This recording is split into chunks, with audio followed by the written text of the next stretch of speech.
Hello my friends, welcome to today's video and to this 900 horsepower Lotus Emeya R.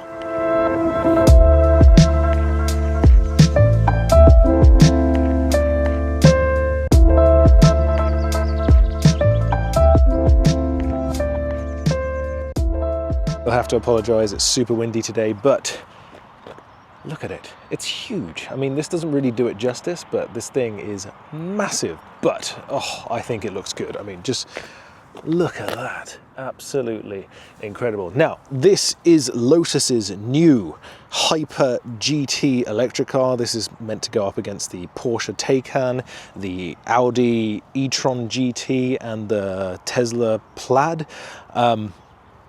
And I think it does a great job in doing so.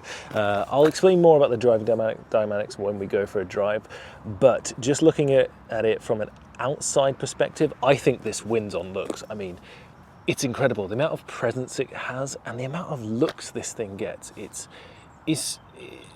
insane. Like I thought you'd think you'd be driving around in a Lamborghini. I mean, it does have a yellow badge, maybe that's what people are seeing, but the amount of stares this thing gets is quite funny. Walking around here, you've got the LED lights that light up as you go close to it. I've got the key in my pocket, so it's going to do all the stuff. And then you've got the main beams down here.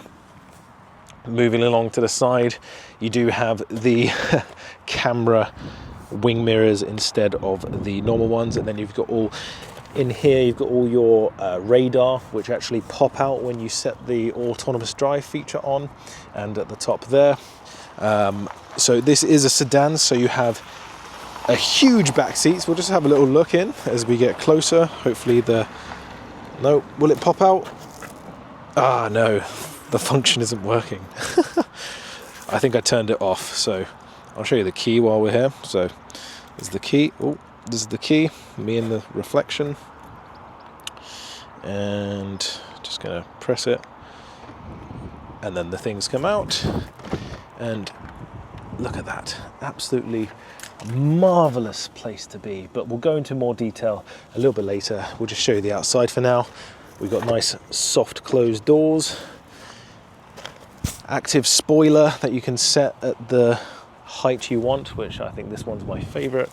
Absolutely massive boot, probably not as big as you think. Because of the battery, it's raised quite high, so I would like something probably a little bit deeper. You get a little extra compartment there to put your cables. My cables are at home. Nice automatic boot. But yeah, I think for outside looks and presence, this thing is beautiful. Maybe it's a little bit large at the back, but that just allows for more room for your passengers.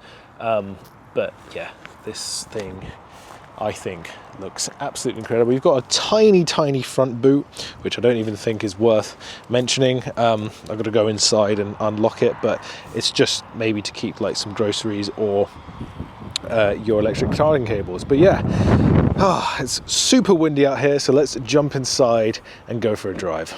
Right, so I'm testing the most important thing in a 900 horsepower electric sedan, and that is the 0 to 60, or the acceleration. So I've got it in race mode. Foot hard on the brake, hard on the gas. You ready? 3, 2, 1. There we go. And the brakes are pretty good too. So there's a car coming up. Yeah, that was.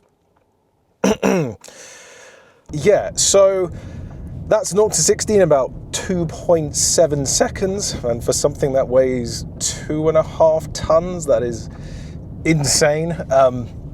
Now, what I have been noticing on the acceleration is there seems to be a lot of wiggling. Now, when you launch other electric sedans like the Tesla Model X, the Porsche Taycan, and the Audi RS GT e-tron, that's a mouthful, they just tend to go straight. This wiggles a bit. Now, I'm not sure if it's the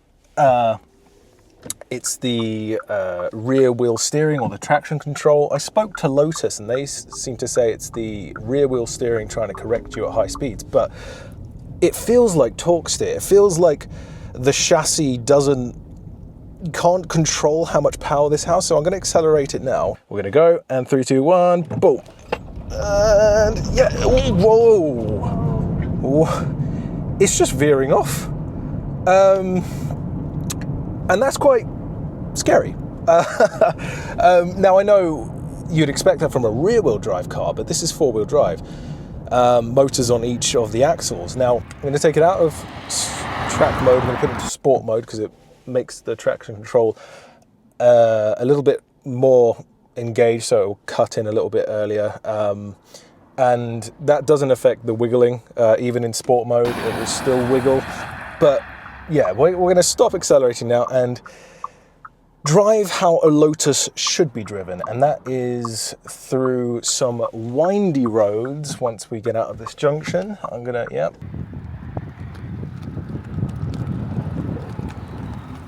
Right, now we have the launches out of the way. We're gonna do some enthusiastic driving because that is what a Lotus is for. What would you like me to find for you now? Oh. This is the voice assistant. It's what do I say? It's never mind. Never mind. I'm sorry, but I can't help you with that right now. Never mind. Agreed. Good. So, as I was saying, Lotus, what they're known for. How can I help? No! All right. Okay, so the brand which this car is known for its small sports cars that handle well around a track and especially on B roads. They're known for their small, tight cornering circles, but this is something totally different. It's a 900 horsepower four-door sedan. The steering, for a big electric car, it's very direct. It feels quite weighty. It's good. It doesn't feel airy. Again, I know it's all electric now, electrically assisted, but they've added a good weight to it, and it feels nice, especially the steering wheel. You feel very connected to the road from a steering sense, but you do feel like you're sitting on top of the car, like it is floating. You don't feel like you're inside the car and it's cocooned around you, and as you wrap yourself around a corner you have all the confidence, because other than that this thing drives really well, and it is fun to just hoon around the corners and accelerate when you've got a nice big open road just in case something happens. But when it does lock in, and sometimes it does, and just go straight, you just feel like you're on a roller coaster. Honestly, it's like when we used to go to Alton Towers as kids and do that really quick ride where it just launches you. That's what it feels like. You get the same sensation, and it's really, really fun. This is the most powerful car I've ever driven, and yeah, I can feel it. This is an overall a pretty fun car to drive on a twisty and windy road.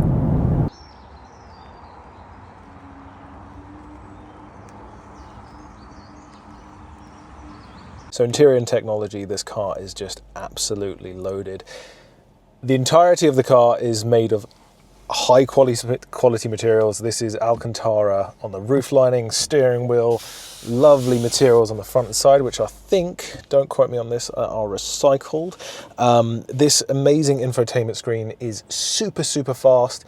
It runs on Unreal Engine 5, and you can do everything from change the different layouts of the sunroof. So it's got these amazing features where you can block out little bits here and create like a nice little pattern, and then you can just clear it or make it completely opaque.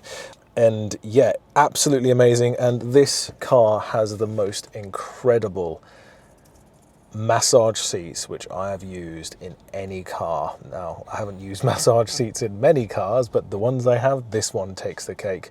You can literally see it move. It's absolutely amazing. And this is a feature I definitely think you need to get if you are thinking about considering this car. But yeah, this is a lovely place to be. The ambient lighting is lovely. It has loads of screens. So it's got, instead of wing mirrors, it's got screens here.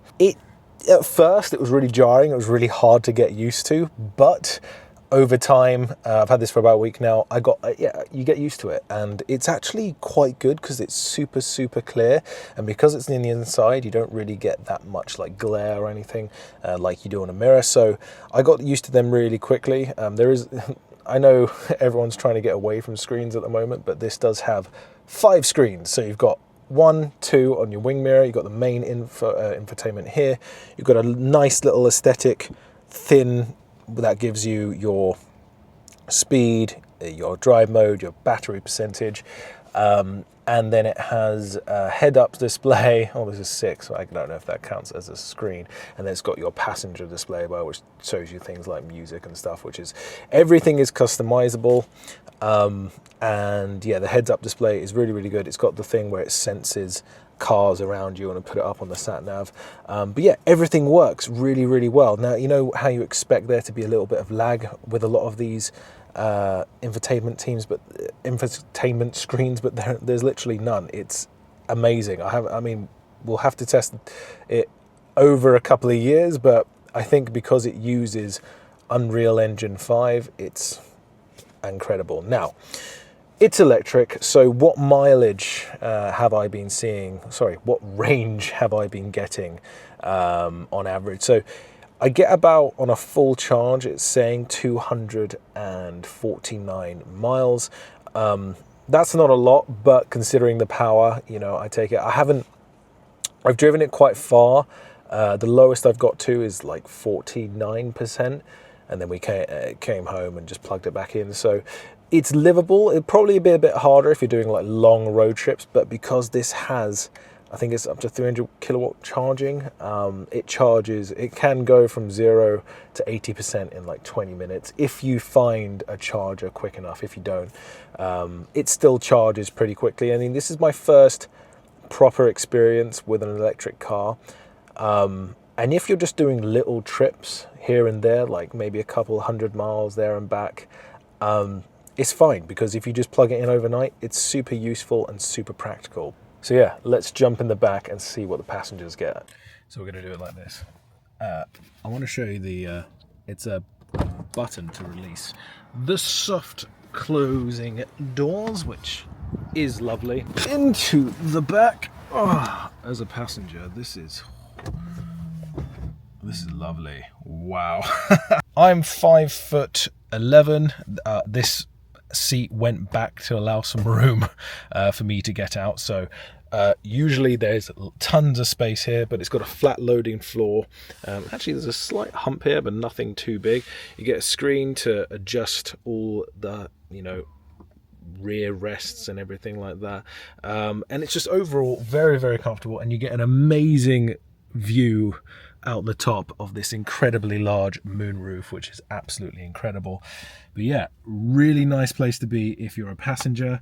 But let's see what it's like on a little cruise. So how is it to drive casually? So we're just gonna put it into tour mode, which is the comfort mode. I'm going over all these bumps. There you go. Where can I find it? You can use the paddles on the side just to choose which driving mode you want, and you can choose the left-hand side to choose the amount of regen. On the motorway, when you're cruising, this thing is incredible. The adaptive cruise control, amazing. Yes, the air suspension has a big thing to do with that. It goes up, it goes down, depending on what mode you're in. There is just so much technology on this car. It's ridiculous. It will keep you in lane on these crazy little roads. The LiDAR machine, radar will pop out of the front, and it will just drive for you like this. Yes, you do have to keep your hands on the wheel. Oh, no, kind of went out the road there, but I am on a B road here, so you do kind of have to use the adaptive cruise control on the motorway. If you're looking into getting one of these as a daily driver and not for the performance, I'd say get the base model, just because this power is ridiculous. But if you're a speed junkie, then yeah, get this one. But the turning circles in this is incredible, thanks to the rear wheel steering. It feels great. Okay, the brakes can be a little bit grabby due to the huge carbon ceramic brakes which you get with the R models. yeah, I mean, you can't really go wrong. Big electric sedan. It's going to be comfortable. It's going to be luxurious, especially at this price point of £130,000. And you're going to love it. There is a little bit of Lotus DNA left in this car due to its sporty elements, but yeah, it's an incredible cruiser. It's fun round the B roads because it's incredibly fast. It's not super engaging, but comfort, luxury, this one hits it on the head. Hits it on the nail. No, hits the nail on the head. There you go. So what are my final thoughts on the Emeya R? As a GT cruiser, this thing is absolutely incredible. The technology, the comfort, this thing will absolutely munch miles. As an electric car, it's even better. It's one of the best electric cars I've driven in a very long time. As a performance car, it's good. I still think they need to figure out the dynamics, especially under hard acceleration, especially out of the corners and from a standpoint. I've just seen a lot of other electric cars just launch straight with similar or more power. This may be down to the chassis or torque steer, especially out of the corners. It's not understeer, it's something else, or oversteer. It's, once they figure it out, I think they've got something really special here, and then you can drive this at 10 tenths and just feel amazing. But yeah, guys, I hope you enjoyed this video. I hope you're enjoying more car stuff with me. Let me know your thoughts on the Emeya, and would you choose this over a Porsche Taycan? But thanks for watching, and I'll see you in the next one.